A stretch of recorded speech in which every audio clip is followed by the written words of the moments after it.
आदमी। विजयनगर राज्य के एक गांव में रमैया नामक व्यक्ति रहता था।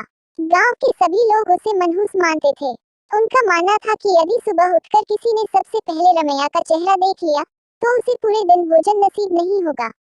जब यह बात महाराज कृष्णदेव राय तक पहुंची तो उन्होंने इसकी वास्तविकता जानने का निर्णय लिया। उस रात रमैया को राजमहल बुलाया गया और महाराज के कक्ष के सामने वाले कक्ष में उसके रहने की व्यवस्था की गई। रात भर रमैया उस कक्ष में सोया। अगली सुबह महाराज कृष्णदेव सीधे रमैया के कक्ष में गए और उसका चेहरा देखा। दिन का प्रारंभ रमैया का चेहरा देखने के बाद अब महाराज को देखना था कि उनका दिन कैसा गुजरता है। उस दिन दरबार में जाने के पूर्व वे भोजन के लिए बैठे ही थे कि उन्हें तुरंत किसी आवश्यक मंत्रणा हेतु बुलवा लिया गया। वे बिना भोजन करे ही दरबार चले गए। दरबार की कार्यवाही जो प्रारंभ हुई तो देर रात तक चलती रही। दरबार की कार्यवाही समाप्त होते तक महाराज कृष्णदेव राय को जोरों की भूख लगाई थी। जब उन्हें भोजन परोसा गया तो उन्होंने देखा कि उनकी थाली पर मक्खी बैठी हुई है। उन्होंने भोजन छोड़ दिया और अपने शयन कक्ष चले गए। कुछ देर बाद रसोइया जब पुनः भोजन बनाकर लाया तब तक उनकी भूख मर चुकी थी।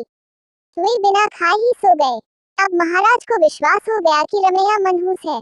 उन्होंने उसे फांसी पर चढ़ा देने का आदेश दे दिया। रमैया की फांसी की बात जब उसकी पत्नी तक पहुंची तो वह रोते रोते तेनालीराम के पास गई और उससे सहायता की गुहार लगाई। तेनालीराम ने उसे आश्वासन देकर घर भिजवा दिया। अगली सुबह जब सैनिक रमैया को फांसी पर लटकाने ले जा रहे थे तो रास्ते में उनकी भेंट तेनालीराम से हुई। तेनालीराम ने रमैया के कान में कुछ कहा और चला गया। इधर फांसी गृह पहुंचने के बाद सैनिकों ने रमैया से उसकी अंतिम इच्छा पूछी। रमैया ने कहा कि मैं महाराज को एक संदेश भिजवाना चाहता हूँ। एक सैनिक द्वारा वह संदेश महाराज तक पहुंचाया गया। संदेश इस प्रकार था, महाराज, सुबह सबसे पहले मेरा चेहरा देखने से किसी को पूरे दिन भोजन नसीब नहीं होता, लेकिन महाराज आपका मुंह देखने पर तो जीवन से हाथ धोना पड़ता है। बताए ऐसे में ज्यादा मनहूस कौन है? संदेश पढ़ने के बाद महाराज को अपनी अंधविश्वासी सोच पर शर्म आई। उन्होंने सैनिकों से कहकर रमैया को बुलवाया और पूछा कि उसे ऐसा संदेश भेजने का परामर्श किसने दिया था। रमैया ने तेनालीराम का नाम लिया। महाराज तेनालीराम की बुद्धिमत्ता से बहुत प्रसन्न हुए। उन्होंने रमैया की फांसी की सजा निरस्त कर दी और तेनालीराम को पुरस्कृत किया।